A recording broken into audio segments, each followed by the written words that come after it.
Leopoldo Bermas kan Balatan, asin Agustin Talaksan, 75 anyos kan Baaw. 98,500 pesos pa ang na-recover kan mga biktima, mantang nalalay ang 50,000 pesos kan nakadulag na si Freddy. Ego nga akong ginto, ipapakawakan. Pag mabakal po nga ini, pabayaran ko sa ini. Tapos, tataon tataman kit na kantidad. Magpatulong sila na... Sigun sa mga biktima, nakiulay ang suspect na may ipapabulong na gurang na labian kamatayan. Alagad ang gurang na pigsasabi, iyo mismo ang naarestong si Talaksan. Iba ko ngayon sa kuta, kuyan, igwa ngayon akong pambakal, kapag mabakal ngayon, tawan takaman, di nag-iba man ako. Ayun, nanginginig siya. Una yung pakita sa akin, nanginginig na siya. So, yun ang ano ko nga, na ano yun sa heart ko na parang ano to siya, talagang kailangan tulungan. Itinao ko baga, pagkatao sa kuya, unin na ngayon ang bayan, buda ang tracker na kunyan. Di pagka gawawa ko, sa kursikon na, di ali na ako. Pag-ali ko, pag-telikot-siling kaya, di gagaw na sa kuya kang ibang kaibako, sigis doon lang, ako na o dyan. Pigahan na pa ang Singaporean nakaibaman kan mga biktima dayo ang nagkapot kan peking gold bar.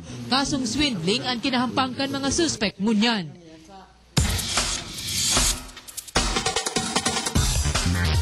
Presyo kan gulayon day maaapektaran kung maglaog na antig uran sigun sa Bureau of Agricultural Statistics. Nagpapatrol, Eric Baldo.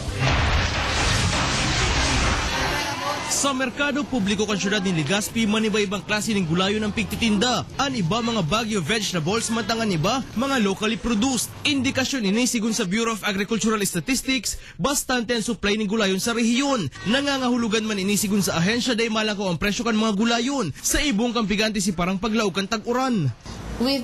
Kung regular naman ang vegetables, yung inflow ng vegetables dito sa atin, it may not be really that much of the effect. Dagdag pa kan bas, dahil man gayong naapektaran nga sobrang init kang panahon ng supply ng gulayon. Dahil ang takadaklan sa mga tanuman kay ni, nasa halang kawasin malipot na lugar. Kung kaya day subot nagkulang ang rehiyon sa supply. Ang ating vegetables is nasa slope. Kung magkulang man ang supply ng gulayon sa rehiyon sigun sa bas, may bastanding supply ng bang rehiyon na pwedeng makuhanan. Eric Baldo, Patrol kan Pilipino. Masunod na ang update sa nagpapadagos na rally kan miyembros konsumidores kan Casureco 2, tutukan ihahatod mi live. Lalaki na nagtatago ng mga bomba sa harong, rata sa kamot kan otoridad, tutukan ang mga ini asin iba pang mga bareta sa pagbabalik kan TV Patrol, Sipol.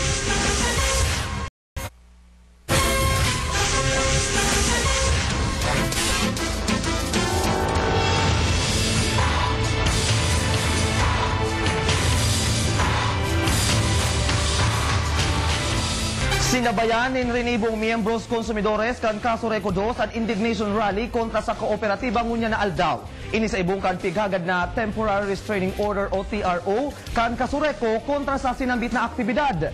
Live sa Casureco 2 sa Del Rosario, Naga City, nagpapatrol si Miles Melia. Miles? Jonathan, nadagos man nanggad ang nilalaomang rally kan mga miyembros konsumidores kan Casureco 2 ngunya na hapon. Day kaya nako akan mga ini ang formal na kasimbagan manunungod sa saindang petisyon kontra sa manihamiento kan kooperatiba halis sa National Electrification Administration. Dugang padigdi hinahalat maninda ang desisyon kan RTC Branch 22 na manunungod sa temporary restraining order na pighagad kan Casureco 2 kontra sa rally, kaya nakaiba pa managad sa rally ang pira sa mga personalidad na kinasuhan katakot kan naging tensyon kan Hunyo 1. Kasubagong agad dinangog kan RTC Branch 22 ang kasong damages with prayer for temporary restraining order and written preliminary injunction na ipigsangat kan Casureco 2 kontra sa 12 mga personalidad na subuot ng inutan sa nabilog na tensyon kan nakaaging Hunyo 1. Pano ang RTC Branch 22 mantang sa luwas, yaon man ang ibang mga miyembros konsumidor. Inabot man in 6 na oras ang pagdangog sa tulong witnesses hali sa Casureco 2. Mantang nagahalat sa desisyon kan korte, pasado alas 3 nagdiretso sa motorcade ang iba sa mga personalidad na kinasuhan, pasiring sa hampangan kan Casureco 2. Kaibakan mga ini ang mga estudyante, negosyante asin mga magurang. Dangan nagdiretso na sinda sa Plaza Quezon kung sa inagpapadagos ngunyan ang saindang programa. Sarong tarpaulin man na nagpapaabot kan sa indang pangapodan, an pinirmahan kan mga ini na subot ipapadara ninda kay President-elect Benigno Aquino III. Jonathan, mahigot pamananggad ang seguridad digdiyo sa kaso Reco 2 kung mahihiling mo sa likod ko, yaong pamananggad dyan ang buong puwersa kan mga security guards na padagos na nagbabantay sa bisinidad kan kooperatiba. Temporaryo man na napinjente ang mga transaksyon digdi, ngunya na hapon. Balik sa imo, Jonathan. Salamat Miles Melia na yaon dyan sa kaso Reco 2 sa Del Rosario, Naga.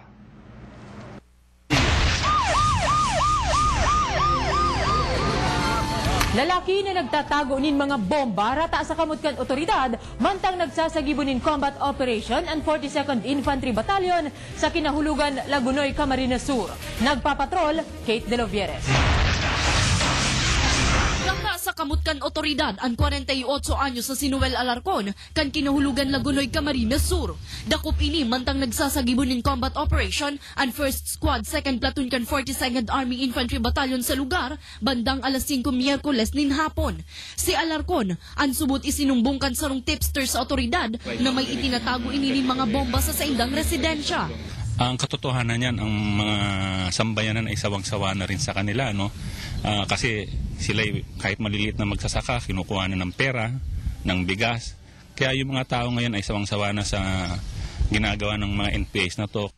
Nakuha kay Alarcon ang duwang improvised landmine.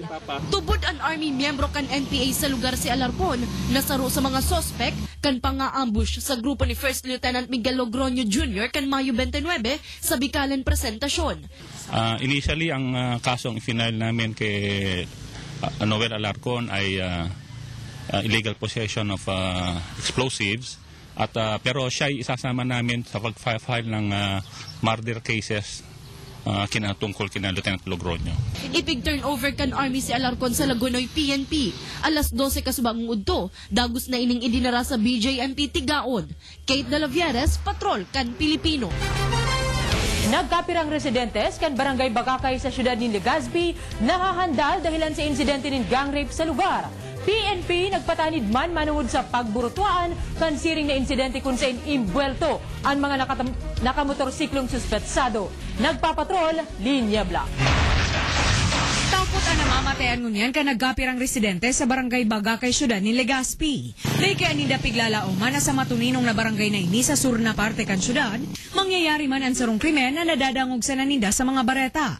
Ang dapat maugmang pabayle katakod kan selebrasyon kan bisperas kan kapistahan sa barangay, naribok dahilan sa sumbong kan tulong kababaihan na nabiktima subuot nin gang rape. Iyon na talaga madamang pigkonyanan may. Siyempre lalo may nag-i-rescue naman pa luwas. Yala, kung mababanggihan, siyempre, kung yan may kani for security na lang. Yung dalan-dalan namin. Istorya kan Chief Tanod kan barangay, mapasiring kutanan tulong biktima sa baylihan haleng humapon, kan abangan kan apat na suspetsadong luna din motorsiklo sa maawat na porsyon na ini. Sigun sa mga residentes kan barangay, madiklom talaga sa lugar na ini pagkabanggi dahilan sa kakulangan in street lights. Kung kaya delikado nanggad sa mga nagaaging tawo. Nagkapirang beses na kayang pigraot subuot kan mga tambay ang ilaw digdi. Nagsayo man ang PNP na magtaong detalye manungod sa insidente, mantang padagos pa ang investigasyon sa kaso. Sa ngayon, dahil nalip na yung Comelec checkpoint, kaya siguro nakikita nila na nakakonsentrate na naman sa ibang bagay yung ating kapulisan, libre na naman sila sa pagdaan-daan sa mga kalsada. Nagtiripo naman ang mga personahes kan PNP sa syudad danganing tukaron ang issue. Linya Bla, Patrol kan Pilipino.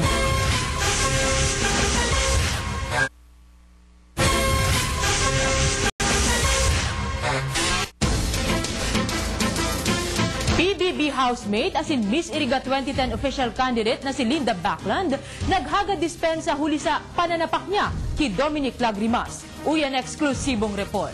I, Linda Backland, asking for a public apology to Catherine Dominic for the physical and emotional pain I caused her last May 29, 2010. Haluwag subot sa daghan ang public apology ni Linda Backland kan Iriga City. Ginibo ang dispensa mantang sibot na sa ultimong rehearsal kan Miss Iriga Coronation Night ang dating PBB housemate kasubagong aga. Imbes na kasong physical injuries as in public scandal, inina ang napag-ulayan ninda kan beauty tight list na si Dominic Lagrimas kasuugma. Talaga yung pero at least